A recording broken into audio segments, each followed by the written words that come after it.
آج 40 نووی کی جو حدیث ہم پڑھ رہے ہیں اس میں غصے کی ممانعت ہے، شدت کے ساتھ، تکرار کے ساتھ۔ اس کے لیے تمہیداً میں نے سورہ آل عمران کی 2 آیات آپ کو سنائی ہیں۔ وہاں ارشاد ہوتا ہے وَسَارِعُوا إِلَىٰ مَغْفِرَةٍ مِّن رَبِّكُمْ، اے مسلمانوں دوڑ لگا دو اور آگے سے آگے نکلنے کی کوشش کرو۔ مسارعت کے معنی ہوں گے تیز دوڑنے میں ایک دوسرے کے ساتھ مقابلہ کرتے ہوئے آگے نکلنے کی کوشش۔ سارعوا الی مغفرۃ من ربکم، اپنے رب کی مغفرت کی طرف دوڑو اور دوڑ میں مقابلہ کرو، ایک دوسرے سے آگے نکلنے کی کوشش کرو۔ وجنت، اور اس جنت کی طرف دوڑ لگاؤ، عرضها السماوات والارض، جس کا پھیلاؤ آسمانوں اور زمین جتنا ہے۔ اعدت للمتقین، وہ تیار کی گئی ہے، سجائی گئی ہے، اسے پورے اہتمام کے ساتھ تیار کیا گیا ہے اہل تقویٰ کے لیے۔ ان اہل تقویٰ کے کچھ اوصاف کیا ہیں؟ الذین ينفقون فی السراء والضراء،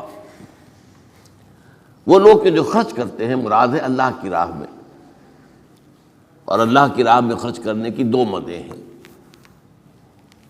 اللہ کی رضا کے لیے اس کے بندوں میں سے جو محتاج ہوں، جن کو کوئی ضرورت لاحق ہو، ان کی مدد کرنا، یتیم ہوں، بیوائیں ہوں، مسکین ہوں، کوئی قرض تلے دب گئے ہوں، وہ سب کے سب اس میں آ جائیں گے۔ لہذا دوسری مت کیا ہے؟ وہ ہے اللہ کے دین کے لیے خرچ کرنا، دین کی تعلیم و تعلم کا کوئی نظام بنانا، پھر یہ کہ دین کو دوسروں تک پہنچانا، اس کے لیے سارے ذرائع جو بھی کسی زمانے میں ابلاغ کے موجود ہوں ان سب کو استعمال کرنا، اس کے لیے خرچ درکار ہے۔ بہرحال میں اس عرض کر رہا تھا کہ یہ 2 مدیں ہیں خرچ کرنے کی۔ الذین ينفقون فی السراء والضراء، مسرت کی حالت میں آدمی کے پاس کافی ہے، غنی ہے، تب خرچ کر رہا ہے تو ظاہر بات ہے اس حالت میں طبیعت پر اتنا بوجھ نہیں ہوتا خرچ کرنے میں، لیکن خود تنگی محسوس کر رہا ہو پھر خرچ کرے، یہ گویا کہ اس سے اگلا ایک قدم ہے، ضراء ہے، تکلیف کے اندر بھی ہو تو خرچ کرے۔ والکاظمین الغیظ، اور وہ لوگ جو اپنے غصے کو پی جانے والے ہوں۔ والعافین عن الناس، اور غصہ ظاہر بات ہے آتا ہے کسی شخص کی کسی غلطی پر، کسی خطا پر، یا وہ اس نے آپ کے ساتھ کوئی زیادتی کی ہے، تبھی تو غصہ آئے گا نا۔ لہذا غصے کو تو پی جاؤ اور لوگوں کو معاف کرو۔ والعافین عن الناس، یہ 2 کام در حقیقت ایک ہی کام کے 2 رخ ہیں کہ غصہ آیا ہے تو اسے پی جاؤ، اور جس شخص نے بھی تم پر زیادتی کی ہے، تمہارے خیال میں زیادتی کی ہے، ہو سکتا ہے وہ اپنی جگہ پر صحیح ہو، لیکن یہ کہ بہرحال تمہیں غصہ آیا ہے، اس غصے کو پی جاؤ اور اسے معاف کر دو۔ واللہ یحب المحسنین، اور ظاہر بات ہے کہ اللہ تعالیٰ کو تو ایسے محسنین ہی پسند ہے۔ اب یہاں بھی نوٹ کر لیجئے وہی درجہ احسان جو ہم پڑھ چکے ہیں بڑی تفصیل سے، حدیث جبرائیل کے حوالے سے گفتگو شروع ہوئی تھی، بعد میں پھر بھی مختلف مواقع پر گفتگو آتی رہی ہے، اور اگلی حدیث میں پھر آ رہی ہے احسان کسے کہتے ہیں۔ تو اللہ تعالیٰ کو ایسے محسن جو اپنے اس دین کو خوبصورت بنا لے، دین ان کا جو ہے اور دینی زندگی ان کی جو ہے وہ دل کو لبھانے والی ہو، وہ لوگوں کو پسند آنے والی ہو، بلکہ یہ کہ اس کے اندر جو ہے وہ حسن جو ہے دل آویزی پیدا ہو جائے۔ تو اس آیت کے حوالے سے میں آج پھر حدیث آپ کو سنا رہا ہوں۔ اس کے راوی حضرت ابو ہریرہ ہے رضی اللہ تعالی عنہ، انہوں نے ذکر کیا ہے اور اس کی روایت جو ہے امام بخاری نے کی ہے رحمہ اللہ، ان رجلا قال للنبی صلی اللہ علیہ وسلم، ایک شخص نے حضور صلی اللہ علیہ وسلم سے عرض کیا، اوصنی، حضور مجھے کچھ وصیت فرمائیے۔ اوصا یوسی ایصاءً، وصیت کرنا، وصا یوصی توصیتاً، اس کے معنی بھی وہی ہے۔ وصا یوصی کے معنی ہو جائیں گے تدریجاً، مسلسل وصیت کرتے رہنا، نصیحت کرتے رہنا۔ اور ایک ہے، ایک مرتبہ آپ نے ایک بات کہہ دی ہے، اوصنی، مجھے وصیت فرمائیے، مجھے نصیحت فرمائیے۔ قال لا تغضب، آپ نے ایک ہی بات فرمائی، غصہ نہ کیا کرو، مغلوب الغضب نہ ہو جایا کرو، کہ غصہ آئے اور تم پر چھا جائے، تمہارے اوپر اپنا غلبہ کر دے۔ فردد مرارا، اب اس شخص کے دل میں شاید کوئی اور بات تھی، اس نے پھر پوچھا، اوصنی حضور، بس کیجیے وصیت مجھے۔ آپ نے پھر فرمایا لا تغضب، پھر پوچھا، وہ تکرار کرتا رہا اور حضور نے بھی ہر مرتبہ وہی بات کہی۔ اب اس سے اندازہ ہو جاتا ہے کہ یہ بات کتنی اہم ہے۔ پہلی بات تو میں آپ کو یہ بتا دوں کہ غصہ آ جانا کوئی غیر فطری بات نہیں ہے، غصہ اللہ تعالیٰ نے انسان میں رکھا ہوا ہے۔ البتہ غصے کے اعتبار سے حضرت حسن، غالباً حسن بصری رحمہ اللہ، ان کا ایک قول بڑا حکیمانہ ہے، بہت حکیمانہ ہے۔ وہ فرماتے ہیں کہ ایک انسان تو وہ ہوتا ہے جو پورا انسان ہوتا ہے، مکمل انسان ہوتا ہے، ایک ہوتا ہے نصف رجل، آدھا انسان، وہ انسانیت کے معیار پر پورا نہیں اترتا، ہاں نصف تک آ جاتا ہے۔ اور ایک انسان ہوتا ہے لیس برجل، وہ انسان ہوتا ہی نہیں، وہ حیوان ہوتا ہے۔ پورا انسان وہ ہے جسے غصہ دیر میں آئے اور جلدی رفع ہو جائے، اور آدھا انسان وہ ہے جسے غصہ جلدی آئے لیکن جلدی رفع بھی ہو جائے، یا دیر میں آئے تو دیر میں رفع ہو، یہ دونوں برابر ہو جائیں گے۔ جلدی غصہ آیا، جلدی ہی ختم بھی ہو گیا، دیر میں آیا، دیر لگا دی جانے میں بھی۔ اور جو شخص سرے سے انسانیت کا مستحق ہی نہیں کہ اسے انسان مانا جائے، اسے غصہ جلدی آ جائے اور دیر میں جائے، تو وہ اصل میں پھر انسان نہیں ہے، وہ اخلاقی اعتبار سے پورا انسان کہلانے کا مستحق نہیں ہے۔ تو غضب کے اعتبار سے یہ تین درجے جو ہے وہ سامنے رہنے چاہیے۔ پھر مزاجوں کی بات بھی ہوتی ہے، اللہ تعالیٰ نے مختلف مزاج بنائے ہیں۔ بعض طبائع کے اندر جمال کا عنصر زیادہ ہوتا ہے، جمالی شخصیت، خوبصورت شخصیت طبعاً۔ بعض جلالی مزاج کے لوگ ہوتے ہیں، یہ ہمارے بزرگوں میں بھی ہوتا ہے، دیندار لوگوں میں بھی ہوتا ہے، یہاں تک کہ نبیوں میں بھی ہے۔ حضرت موسیٰ علیہ السلام جلالی طبیعت کے آدمی تھے، آپ کو معلوم ہے، ان کے واقعات تو ہمارے سامنے ہیں جو قرآن میں موجود ہیں، کہ ایک قبطی کا اور ایک اسرائیلی کا جھگڑا ہو رہا تھا، اس اسرائیلی نے مدد مانگی تو حضرت موسیٰ نے ایک مکہ لگایا ہے اس قبطی کو اور اس کی جان نکال دی۔ تو ان کے غضب کا، ان کی جلالی طبیعت کا یہ عالم ہے۔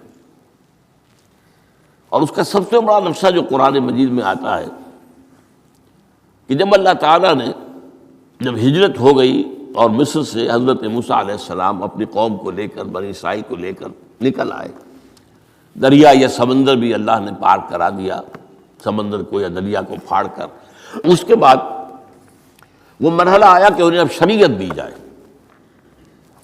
اس لیے کہ اصل میں ہجرت کے بعد پھر شریعت آتی ہے۔ ہجرت سے پہلے کا وقت جو ہے وہ تو ایک کشاکش کے اندر گزرتا ہے، جیسے کہ 12 برس حضور کے مکے میں ہے، ایک کشاکش ہے جسے ہم عام طور پر کشمکش کہہ دیتے ہیں، ایک سٹرگل ہے، اس میں مصیبتیں ہیں، تکلیفیں ہیں، ماریں کھائی جا رہی ہیں وغیرہ وغیرہ۔ تو ابھی کسی تفصیلی شریعت کے لیے جانے کا موقع نہیں تھا۔ نماز بھی جا کر 5 وقتہ جو ہے وہ سن 1190 میں فرض ہوئی ہے، یعنی آپ سمجھئے کہ ہجرت سے 1-1.5 سال پہلے۔ اس کے علاوہ زکوٰۃ کا کوئی نظام ابھی باقاعدہ کہ یہ اتنے میں سے اتنا کوئی نہیں۔ ہاں عام طور پر لفظ زکوٰۃ استعمال ہوا ہے، اپنے مال کو پاک کرو، پاک کرتے رہا کرو، مال میں سے صدقہ خیرات نکالتے رہا کرو، اس سے وہ مال پاک ہو جاتا ہے۔ تو اسی طریقے سے جو ہجرت آئی حضور پر، جو ہجرت کے بعد شریعت نازل ہوئی مدینہ منورہ میں، اور دورہ ترجمہ قرآن میں یہ بات واضح میں کر دیا کرتا ہوں کہ اس شریعت کا بلو پرنٹ جو ہے، یہ لفظ آپ میں سے بہت سے حضرات جانتے ہوں گے، کوئی عمارت بنانی ہو تو اس کا جو نقشہ بنتا ہے پہلا وہ ایک نیلے کاغذ پر بنتا ہے، بلو پرنٹ۔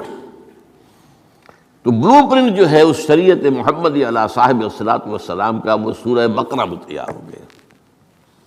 پھر اس میں جو تفاصیل کے اور پورے جو خد و خال آئے ہیں وہ پھر سورہ نساء اور سورہ مائدہ اس کی تکمیل کی صورت۔ بہرحال جب حضرت موسیٰ کو اب اللہ تعالیٰ نے طلب کیا 40 دن کے لیے کوہ طور پر، اس کو ہم چلہ بھی کہہ سکتے ہیں، 40 روز کی اللہ تعالیٰ نے ان سے ریاضت کروائی، مشقت، روزہ اور یہ کہ عبادت اور ذکر الہی۔ اس کے بعد انہیں اللہ نے تورات عطا فرما دی۔ اس میں آپ کو یاد آ جانا چاہیے حضور سے بھی قرآن مجید کے نزول سے قبل اسی طرح کا معاملہ غار حرا میں آپ کی جو خلوت گزینی ہوتی تھی، اور وہاں پر جو بھی آپ اب کیا عبادات کرتے تھے یہ ہمیں معلوم نہیں ہے، لیکن یہ ہے کہ عام طور پر جو محدثین نے کہا ہے کان صفت تعبدہ فی غار حرا التفکر والاعتبار، غور و فکر کرتے تھے کہ یہ کائنات کیا ہے، کیا اس کا نظام ہے، یہ معاشرہ ہمارا کدھر جا رہا ہے، یہ خرابیاں کیوں بڑھ رہی ہیں، یہ کیوں انسان کا خون کرتا ہے، یہ کیا بات ہے، یہ کیا وجہ ہے کہ کچھ لوگ بھوکے مر رہے ہیں اور کچھ لوگ جو ہیں ان کے پاس بہت دولت جمع ہو گئی، یہ غور و فکر جو ہے تو یہ آپ کا رہا ہے بہرحال۔ لیکن یہ کہ تخلیہ اور غار میں آپ کا قیام یہ اپنی جگہ پر ثابت ہے۔ تو اسی طریقے سے وہاں 40 دن کا معاملہ ہوا حضرت موسیٰ علیہ السلام کے ساتھ۔ اس کے بعد الواح دے دی گئیں، جو پتھر کی تختیاں تھیں ان کے اوپر جو احکام عشرہ ہیں، دی 10 کمانڈمنٹس، جو بنیاد ہیں۔ جیسے میں نے کہا کہ سورہ بقرہ جو ہے شریعت محمدی کی اساس ہے، تو شریعت موسوی کی اساس وہ 10 کمانڈمنٹس ہیں جو کہ پتھر کی سلوں پر لکھی ہوئی دی گئی ہیں حضرت موسیٰ علیہ السلام کو کوہ طور پر۔ اب پیچھے کیا ہوا؟ حضرت موسیٰ کی اس غیر حاضری میں سامری کو موقع مل گیا، اس نے گمراہ کرنے کے لیے ایک شعبدہ دکھایا، اور وہ شعبدہ کیا تھا؟ آل فرعون کے جو زیور وغیرہ ہوتے تھے ان لوگوں کے، وہ ان بنی اسرائیل کے لوگوں کے پاس امانت رکھا کرتے تھے، یعنی انہیں بھی اندازہ یہ تھا یہ اسرائیلی جو ہیں یہ بددیانت نہیں ہے، یہ جو ہے اس کے اندر جو ہے وہ نہیں کریں گے کوئی خیانت، خائن نہیں۔ بہرحال چونکہ حضرت ابراہیم کی اولاد تھے، حضرت یعقوب کی اولاد تھے، تو چاہے اور ان میں خرابیاں آ گئی ہوں گی، لیکن یہ کہ یہ اندازہ انہیں تھا کہ یہ امین لوگ ہوتے ہیں، تو ان کے پاس امانت رکھی ہوئی تھی۔ جب وہ نکلے وہاں سے وہ ساری چیزیں بھی ساتھ لے کر آ گئے۔ اس کو کہا اس نے سامری نے کہ یہ پھینک دو، یہ تو نجس ہے، تمہارے لیے جائز نہیں۔ اس حد تک تو بات ٹھیک ہوئی۔ پھر ان کو پگھلا کر اور ایک بچڑے کی شکل بنا لی، اور اس کے اندر ایسا کچھ میکینزم رکھا کہ اس میں سے ہوا گزرتی تھی، اندر سے کھوکھلا تھا، تو آواز ایسی آتی تھی جیسے کہ بچڑا ڈکرا رہا ہو۔ انہوں نے کہا یہ ہے تمہارا خدا۔ یہ موسیٰ کو تو مغالطہ لگا ہے، کس غلطی فہمی کے اندر وہ پڑ گئے ہیں، کہاں گئے ہیں، کس خدا کے پاس گئے ہیں، یہ خدا تو یہ ہے تمہارا خدا، اسے پوجو۔ بہرحال وہاں کچھ لوگ جو ہے کافی بڑی تعداد میں لوگوں نے پرستی شروع کر دی۔ اب جب اللہ نے بتایا اے موسیٰ تمہاری قوم پیچھے فتنے میں پڑ چکی ہے، اور اس کی بھی ایک عجیب بات ہے، اس بتائی دوں آپ کو کہ حضرت موسیٰ کے لیے جو اللہ نے وقت معین کیا تھا کوہ طور پر آنے کا، آپ اس وقت مقرر سے پہلے پہنچ گئے۔ شوق، اللہ نے ایکسپلینیشن کال کی، یہ سورہ طٰہٰ میں موجود ہے۔ ما اعجلک عن قومک یا موسیٰ، موسیٰ یہ تم اپنی قوم کو چھوڑ کر جلدی کیوں آ گئے؟ ابھی تو وہ وقت معین نہیں آیا، کیوں آ گئے؟ اب حضرت موسیٰ تعجب سے کہتے ہیں کہ مجھے تو شاباش ملنی چاہیے تھی کہ تو میرا شوق دیکھ، میرا اشتیاق دیکھ، اور الٹی جو ہے ایکسپلینیشن کال کرنی پڑ رہی ہے۔ قال عجلت الیک ربی لترضی، پروردگار میں تو جلدی کر کے آیا اس لیے تو راضی ہو جائے کہ تیرے طلب کرنے پر میں وقت معین سے بھی پہلے پہنچ گیا ہوں۔ فرمایا نہیں، یہ اجرت جو ہے یہ ایسی خطا ہے تمہاری کہ تم نے در حقیقت جو یہ غلطی کی ہے اس کی وجہ سے سامری کو موقع مل گیا ہے کہ اس نے تمہاری قوم کو اضلھم السامری، سامری نے گمراہ کر دیا۔ یہ خبر پا کر اب حضرت موسیٰ علیہ السلام جب آئے ہیں واپس اپنی قوم، اس کے لیے جو الفاظ آئے ہیں یہ سورہ اعراف کے اندر ہے، فلما رجع موسیٰ الی قومہ غضبان اسفا۔ یہ غضبان، یہ غضب کی ایک انتہائی شکل ہے۔ اس وزن پر عربی زبان میں جو الفاظ آتے ہیں وہ کسی شے کی شدت کو ظاہر کرتے ہیں۔ انا جوعان، میں بھوک سے مرا جا رہا ہوں۔ انا عطشان، میں پیاس سے مرا جا رہا ہوں۔ اسی طرح رحمان، جس میں رحم جو ہے وہ ٹھاٹھے مارتے سمندر کے مانند ہے۔ تو اس وزن پر جو الفاظ آتے ہیں اسی وجہ سے غضبان، تو میں کہہ رہا تھا یہ ہے جلالی طبیعت حضرت موسیٰ علیہ السلام کی، کہ انہیں جب یہ اندازہ ہوا کہ میری قوم کے کچھ لوگ جو ہیں وہ اس طریقے سے گمراہ ہو گئے، مشرک ہو گئے، وہ شرک بھی جلی شرک، خفی شرک نہیں، باقاعدہ ایک پرستش جو ہے ہو رہی ہے ایک بشرے کی، اسے خدا مانا جا رہا ہے۔ اسفا، بہت ہی متاسف۔ اب یہ دو الفاظ آ گئے، غضبان اسفا، ایک جانب غضبناک اور دوسری طرف انتہائی افسوس اور رنج کی کیفیت۔ چنانچہ وہاں آ کر جو الفاظ قرآن مجید میں آئے ہیں اسی جلالی طبیعت کا مظہر، وَأَلْقَى الْأَلْوَاحَ، وہ جو لے کر آئے تھے تختیاں وہ تو آپ نے ڈال دی۔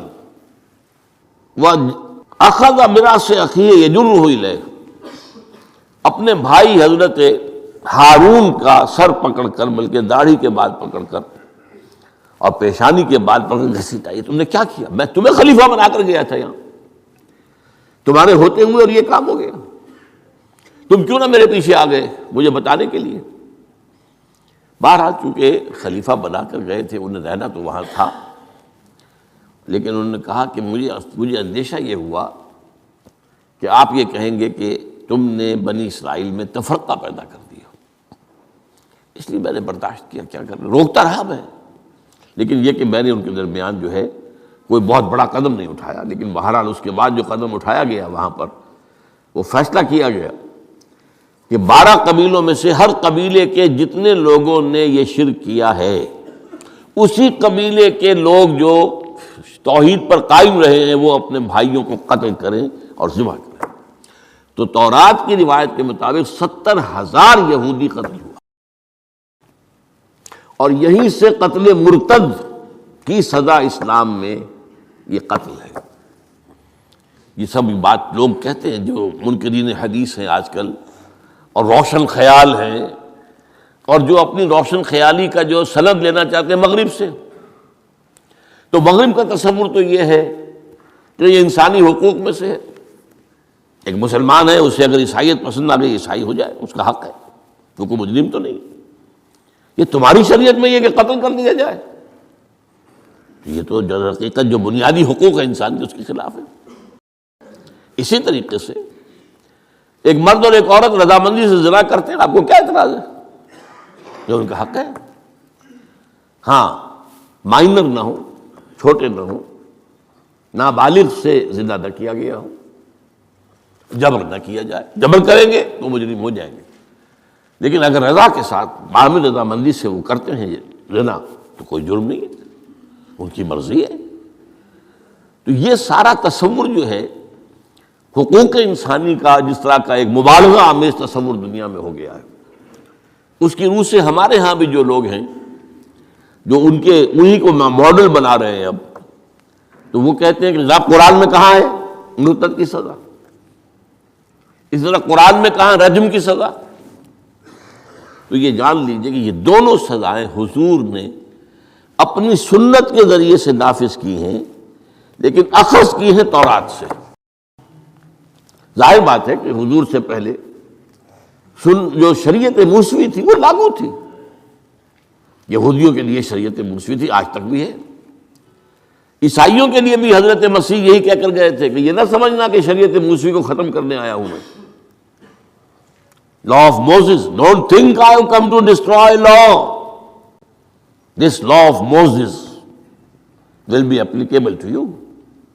وہ تو سینٹ پال نے ختم کیا ہے. اور آج کی عیسائیت جو ہے یہ عجیب مذہب ہے جس میں کوئی قانون ہے ہی نہیں. لیکن یہ کہ اسلام میں بہرحال انسانی حقوق کے بھی حدود ہیں، ان حدود کے اندر انسانی حقوق ہوں گے. ہاں اگر آپ مسلمان ہیں اور آپ کو کوئی اور پسند آ گیا، آپ مسلمان ملک کو چھوڑ دیجیے، دارالاسلام کو چھوڑ دیجیے، بات چلے جائے گی. لیکن یہ ہے کہ دارالاسلام میں رہتے ہوئے آپ کو اختیار نہیں ہے. اس کی وجہ ہے کیونکہ اسلامی ریاست کی بنیاد ایک نظریے پر ہے. وہ نسل پر نہیں ہے، وہ رنگ پر نہیں ہے، وہ زبان پر نہیں ہے، نظریے پر. نظریے کو کمزور کر دینے والی شے یہ ہے کہ لوگ سازش کر کے ایک وقت میں ایمان لائیں اور پھر مرتد ہو جائیں تاکہ اسلام کی ہوا اکھڑ جائے. اور اس کا معاملہ سورہ آل عمران ہی کے اندر موجود ہے کہ وقالت طائفۃ من اہل الکتاب آمنوا بالذی انزل علی الذین آمنوا وجہ النہار واکفروا آخرہ لعلہم یرجعون. دیکھو بھائی یہ جو بڑی دھاک بیٹھ گئی ہے اسلام کی اور ایمان کی. جو شخص ایمان لے آتا ہے چاہے اسے انگاروں پر ڈال دیا جائے وہ ایمان کو نہیں چھوڑتا. تو یہ ایک ساکھ ہو گئی، ایک گڈ ول ہے ایمان کی، ایک ساکھ. جو چاہو کر لو اس کو قتل کر دیا. ابو جہل نے حضرت سمیہ اور حضرت یاسر رضی اللہ تعالیٰ عنہما دونوں کو قتل کر دیا. انہوں نے کلمہ کفر زبان سے نکالنا پسند نہیں کیا، حالانکہ اجازت ہے جان بچانے کے لیے. ایمان دل میں قائم رہے، زبان سے کلمہ کفر کہہ دیا جائے صرف جان بچانے کے لیے جائز ہے، اجازت ہے. چنانچہ حضرت سمیہ اور حضرت یاسر کے بیٹے عمار نے جان بچانے کے لیے کلمہ کفر کہا اور پھر ان پر شدید پشیمانی طاری ہوئی. لیکن حضور نے انہیں اطمینان دلایا کہ نہیں، اس کی بھی اجازت ہے. باقی جو مقام تمہارے والدین نے حاصل کیا وہ تو بہت مقام ہے، لیکن وہ عظیمت اپنی جگہ، یہ رخصت بھی اپنی جگہ، دین کا ایک حصہ ہے. بہرحال سازش کیا کی؟ آمنوا بالذی انزل علی الذین آمنوا وجہ النہار. ایسے کرو کہ صبح کے وقت تو ایمان لے آؤ، اے لوگو، اے مسلمانوں، جو کتاب تم پر نازل ہوئی ہم بھی ایمان لاتے ہیں، ہم بھی مومن ہو گئے. دن بھر رہو. اب اس میں یہ اضافے میرے ہیں، ذرا حضور کے قریب رہو، صحبت قریب سے، تاکہ لوگ دیکھ لیں یہ دن بھر حضور کی صحبت میں رہے ہیں، قریب رہے ہیں. شام کو کافر ہو جاؤ، مرتد ہو جاؤ، یہ دیکھ لیا ہم نے، یہ تو دور کے ڈھول سہانے ہیں، ہم نے اندر جا کر دیکھ لیا، کوئی بات ہے ہی نہیں، کوئی خاص بات نہیں. اس سے کیا ہوگا؟ لعلہم یرجعون. کچھ نہ کچھ لوگ ضرور جو ہیں وہ متزلزل ہو جائیں گے. آخر سب لوگ تو برابر کے نہیں ہوتے، نہ ہر زن نست و نہ ہر مرد مرد. کمزور ایمان والے لوگ بھی تو تھے نا آخر، اور ان سے بھی نیچے منافقین بھی موجود تھے. لیکن کمزور ایمان والوں کے دل کے اندر بھی خدشہ پیدا ہوا ہوگا، وسوسہ اندازی کا شیطان کو موقع مل گیا کہ بھائی کوئی بات دیکھی ہوگی نا، انہوں نے بڑے بھلے لوگ تھے، بڑے اچھے لوگ تھے، بڑی نیک نیتی سے ایمان لائے تھے، اور حضور کی صحبت میں اور محفل کے اندر بڑے مؤدب ہو کر بیٹھے رہے تھے، بڑی توجہ سے انہوں نے حضور کا کلام سنا تھا. تو آخر کوئی بات تو ہوگی نا جو دیکھی ہے انہوں نے، تبھی تو وہ جو ہے وہ اسلام کو چھوڑ کر چلے گئے. اس فتنے کا سد باب کرنے کے لیے قانون بنا ہے، جو اسلام لائے دیکھ بھال کر لائے.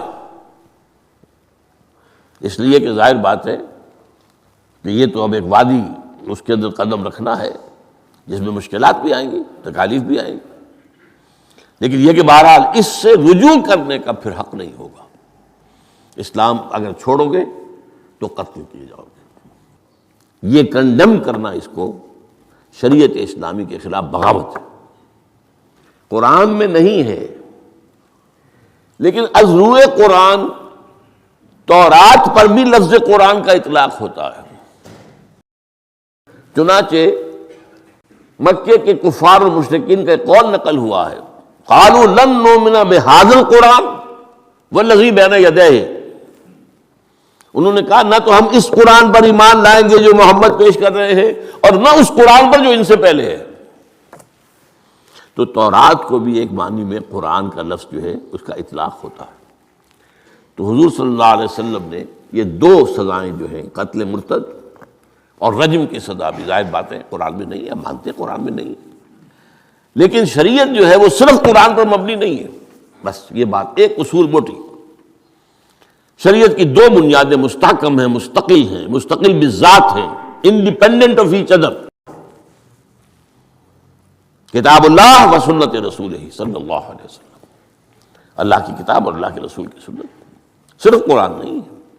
یہ اہل قرآن جو بھی کہلاتے ہوں، جن کو منکرین حدیث کہنا چاہیے، جو یہ قرآن مجید کو ہی سمجھتے ہیں کہ بس یہی بہت کافی ہے، اس کی پھر تعبیریں جو کرتے ہیں، ان میں سے دو آدمی بھی نماز پر متفق نہیں۔ نماز کتنی ہوں گی، نماز ہے بھی کہ نہیں، صلاۃ کے معنی نماز ہے بھی کہ نہیں متفق نہیں، کیسے ہوں گے؟ تو سنت رسول سے معین ہوا ہے، صلو کما رأیتمونی اصلی، نماز پڑھو جیسے مجھے دیکھتے ہو میں نماز پڑھتا ہوں، سارا معاملہ تو اس سے ہے۔ تو بہرحال اس اعتبار سے یہ جو میں نے آپ کو حضرت موسیٰ علیہ السلام کا معاملہ بتایا، تو اس میں میں ایک بات قائم کرنا چاہتا ہوں آپ کے ذہن میں، کہ غضب کب آتا ہے انسان کو، غصہ کب آتا ہے؟ کسی نہ کسی حمیت پر زد پڑتی ہے تو غصہ آتا ہے،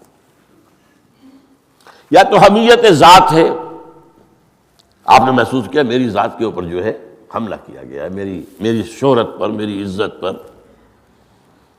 لہذا غصہ آئے، یا یہ کہ میرے خاندان پر کوئی حرف لایا گیا ہے، بے حرمتی کی گئی ہے، یا میری قوم اور وطن پر، اور یا اللہ کے دین پر، تو اس میں حمیت دینی پر غصہ آنا یہ ظاہر بات ہے کہ مستثنیٰ ہو جائے گا ان غصوں سے جو حمیت ذاتی پر آیا ہے، یا حمیت عائلی پر آیا ہے، یا حمیت قومی و وطنی پر آیا ہے، لیکن یہ کہ اللہ کے دین کے معاملے میں غضبناک ہو جانا، اس میں ظاہر بات ہے کہ فرق پڑ جائے گا بنیادی طور پر۔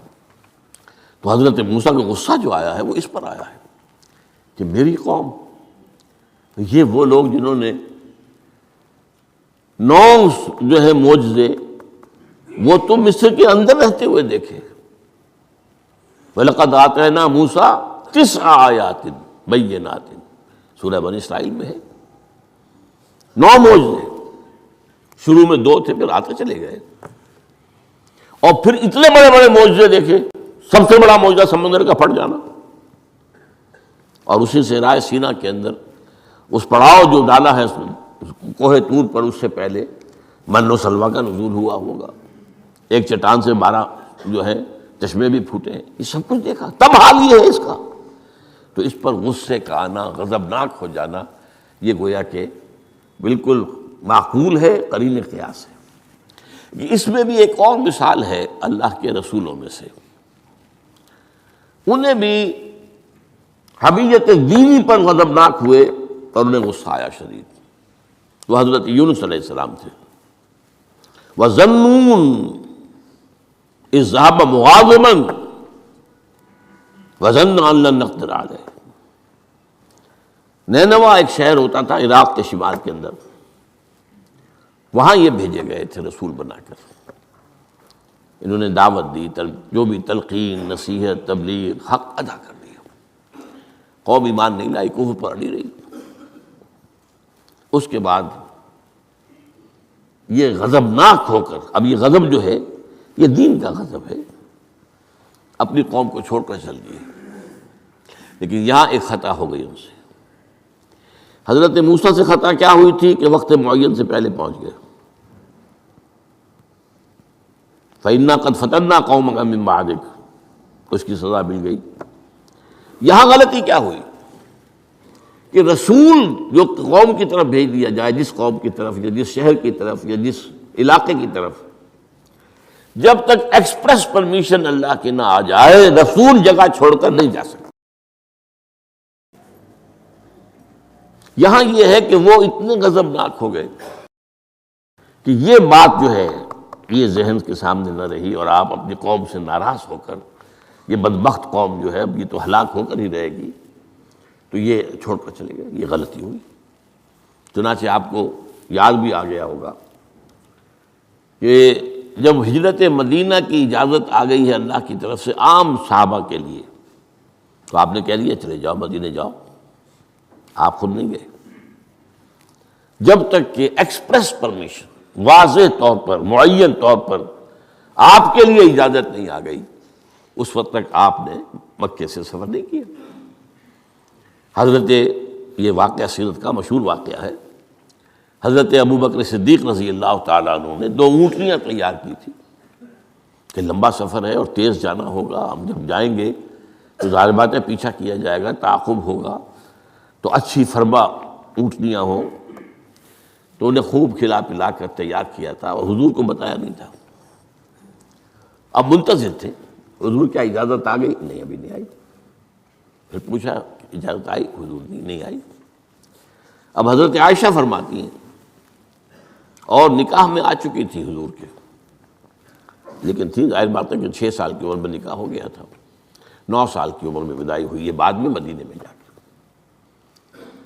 تو ان کی روایت ہے کہ ہم نے دیکھا کہ دوپہر کے وقت حضور چلے آ رہے، تشریف لا رہے۔ اب یہ بات بڑی غیر معمولی تھی، عرب میں یہ جو وقت ہے قیلولے کا، ظہر اور عصر کے درمیان، اس میں بازار بھی بند ہو جاتے ہیں، آفیسز بند ہو جاتے ہیں، اور یہ کہ کسی کے گھر آنا جانا، اللہ یہ کہ آپ کو کھانے پر بلایا ہو دوپہر کے بعد دوسری ہے، ایک آنا جانا نہیں ہوتا، وزٹ نہیں ہوتی۔ تو بڑے حیران ہوئے ہم، تو حضور نے اپنا ذرا چہرہ وغیرہ چھپایا ہوا بھی ہے اپنے رومال میں، تشریف لائے اور آ کر کہا کہ میں اندر آنا چاہتا ہوں۔ حضرت ابوبکر تشریف لائیے، یہ تو آپ کی اب ظاہر بات ہے حضرت عائشہ سے نکاح تو ہو چکا تھا، وہ تو اب محرم تھی، یہاں کوئی نامحرم نہیں ہے، آپ آئیے۔ آ کر آپ نے کہا کہ ابوبکر اجازت آ گئی ہے۔ اب حضرت ابوبکر کی خوشی کا ٹھکانہ نہیں تھا، دل میں سوچتے تھے کہ اب مجھے شاباش ملے گی۔ عرض کیا حضور میں نے 2 اونٹنیاں تیار کر رکھی ہیں، خوب کھلا پلا کر فرما کیا ہے، تیار کیا ہے۔ حضور نے تھوڑا سا توقف فرمایا، اچھا میں 1 اونٹنی میں استعمال کروں گا لیکن میں اس کی قیمت ادا کروں گا۔ حضرت ابوبکر رو پڑے کہ حضور کیا مجھ سے بھی مغایرت ہے؟ میں نے اپنے جان و مال میں سے کون سی چیز آپ سے بچا کر رکھی؟ سارا مال آپ پر خرچ کر چکا ہوں۔ آپ نے اشارہ کیا حضرت عائشہ کے بارے میں، تو ایک مرتبہ پوچھا ہے کہ وہ تو آپ کی بھتیجی ہے، کیسے آپ کے کا نکاح ہو؟ کہ وہ دینی معاملہ ہوتا ہے، تم میرے دینی بھائی ہو، یہ کوئی سلبی بھائی تو نہیں ہو۔ بس اتنا کہنے کی دیر تھی، بیٹی پیش کر دی۔ تو میں نے اپنی کون سی چیز کو آپ سے بچا کر رکھا؟ یہ ان کے الفاظ نہیں ہے، یہ میں ان کے جذبات کی تعبیر اپنے الفاظ میں کر رہا ہوں، لیکن یہ واقعہ میں آتا ہے کہ رو پڑے۔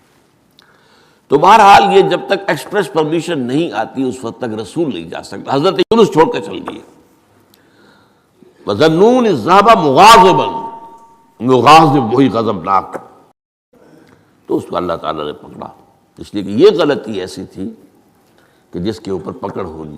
یہ تو کار رسالت کے اندر جو اس کی شرائط ہیں ان میں سے ایک شرط کے اندر کمی ہوئی ہے، لہذا پھر وہ آپ کو معلوم ہے کہ وہ مچھلی کے پیٹ میں گئے اور وہاں انہوں نے جو ہے لا الہ الا انت سبحانک انی کنت من الظالمین، تو آپ نے جو بھی وہ استغفار کیا ہے اللہ سے، پھر اللہ نے معاف کیا۔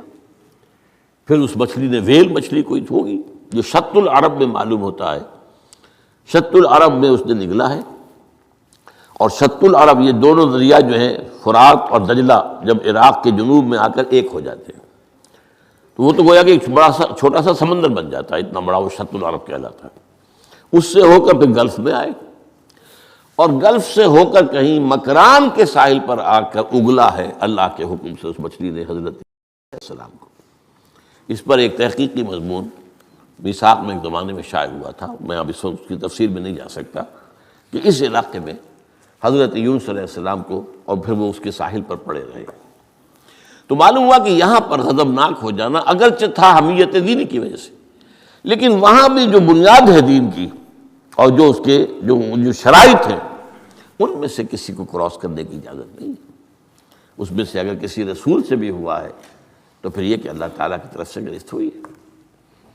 اور یہاں یہ نوٹ کرا دوں میں آپ کو، ہم جو مبالغے آمیزی کیا کرتے نعتوں کے اندر، اور آج کل انتہا ہوئی ہے ٹی وی کے اوپر، بعض چینلز کے اوپر نعتوں ہی نعتیں، نعتیں ہی نعتیں، نعتیں ہی نعتیں، پھر ان کے اندر جو مبالغے ہوتے ہیں۔ حضور نے فرمایا ہے مجھے یونس ابن متہ پر بھی فضیلت مت دو۔ اب یونس ابن متہ وہ ہیں واحد رسول جن سے کچھ خطا ہوئی ہے اور جس پر سزا ہوئی ہے، باقی اور رسولوں میں سے کسی کے ساتھ ایسی بات ثابت نہیں۔ خطا ہوئی ہے حضرت موسیٰ سے بھی، ما عجلک عن قومک یا موسیٰ، لیکن خطا جو ہے اس کی کوئی سزا حضرت موسیٰ کو نہیں ملی ہے۔ واحد رسول ہیں حضرت یونس علیہ السلام، الا قوم یونس، اور اس کا جو فائدہ پہنچا ہے، یہ جو آج کی جدید اکاؤنٹنگ ہے، debit and credit, Hare debit کے اگینسٹ کوئی انٹری برابر کی جو ہے کریڈٹ کی ہوگی، ہر کریڈٹ کے اگینسٹ ڈیبٹ کی ہوگی۔ یہ جو ڈیبٹ ہوا حضرت یونس کے خلاف، یہ کریڈٹ بن گیا قوم کے خلاف، قوم کے حق میں، کہ عذاب کے آثار شروع ہو گئے، جس کے بعد کہ کسی قوم کے لیے دروازہ بند ہو جاتا ہے توبہ کا، جیسا کسی فرد کے لیے جب موت کے آثار شروع ہو جائیں اب توبہ کا دروازہ بند ہے، تو جب وہ عذاب کے آثار شروع ہو گئے وہ قوم کو یاد آ گیا کہ یہ بات وہی ہو گئی جو یونس کہا کرتا تھا علیہ الصلوۃ والسلام۔ گھروں سے نکلے آئے، پوری قوم باہر آ گئی اور چیخ چیخ کر، رو رو کر، گر گرا کر اللہ سے معافیاں مانگی، دعائیں کی، تو اللہ نے ان پر سے عذاب ٹال دیا۔ تو سورہ یونس میں اس کو بیان کیا گیا ہے کہ عذاب الہی کے جب شروع ہو جائیں آثار پھر وہ ٹل نہیں سکتا، الا قوم یونس، یہ صرف ایک ہی مرتبہ ہوا ہے، استثناء ہے واحد، حضرت یونس علیہ السلام کی قوم۔ اب آخری نقطہ میں آپ کو بتا رہا ہوں، اس حدیث میں ایک بات بڑی اہم ہے، یہ جو آپ نے فرمایا لا تغضب لا تغضب لا تغضب لا تغضب، محسوس ایسا ہوتا ہے کہ یہ در حقیقت ہے شخصی تشخیص اور علاج۔ جو روحانی معالج ہوتے ہیں، ظاہر بات ہے کہ رسول یزکیہم، روحانی معالج سے تزکیہ کرتے ہیں، اسی طرح ہمارے ہاں صوفیہ جو ہیں جنہوں نے اپنا تزکیہ کرایا ہوتا ہے کسی بزرگ سے، وہ پھر دوسروں کا تزکیہ کرتے ہیں، یہ ایک سلسلہ ہے جو چل رہا ہے۔ تو اس میں یہ ہے کہ اس تزکیے کے اندر پی پی کال، مطلب یہ نہیں کہ ایک ہی بات سب کو بتائی جا رہی ہے، ایسے بھی اذکار اور راز ہیں جو حضور نے سب کو بتائے۔ ہر نماز کے بعد بعض اذکار ہیں، اللہم اعنا علی ذکرک و شکرک و حسن عبادتک، ایک وہ ہے اللہ تعالیٰ کی حضور کی طرف سے کہ یہ پڑھا کرو، آپ پڑھا کرتے تھے، یہ سب کے لیے۔ لیکن ایک ہے پرسنل، اس لیے کہ اس روحانی معالج کا کے اندر یہ صلاحیت ہونی چاہیے کہ وہ اشخاص کے اندر جو ذاتی، اب کسی کے اندر کوئی مرض ہے، کسی میں کوئی مرض ہے، کسی کے اندر دولت کی محبت زیادہ ہے، کسی کے اندر غصہ جو ہے وہ بہت تیز ہے، کسی کے اوپر شہوت کا غلبہ بہت زیادہ ہے، تو وہ جو کال ہے وہ ہوگی پرسنل کال۔ یہ گویا کہ ایک پرسنل پرسکرپشن ہے اس شخص کے لیے کہ معلوم ہوتا ہے کہ اس کے اندر یہ غضب کا اور غصے کا معاملہ جو ہے وہ ضرورت سے زائد تھا، لہذا اسے حضور نے تکرار کے ساتھ اسی کا مشورہ دیا، اسی کی وصیت فرمائی۔ سبحانک اللہم و بحمدک لا الہ الا انت سبحانک انی کنت من الظالمین۔